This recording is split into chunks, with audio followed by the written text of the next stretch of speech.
kwa matumizi sahihi ya mbolea. Upande wa mahindi, mimi nalima pia mahindi. Mahindi kwanza niseme tunawashukuru nyinyi mnaoshughulika na mbolea. Kijiji hiki watu walikuwa wanahama, mmoja wapo ni baba yangu mimi.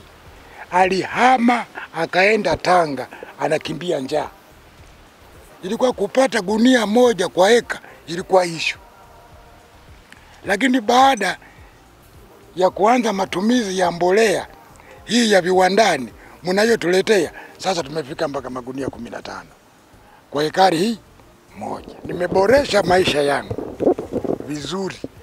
Nina gari ya shambani na gari ya safari kama masafa marefu. Hilo moja.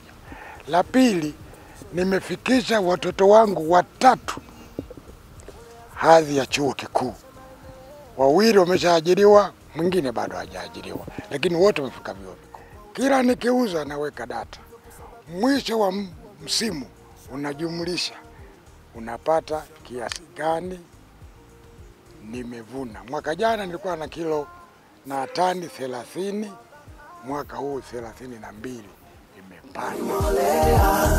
Ongeza mavuno kwa matumizi sahihi ya mbolea.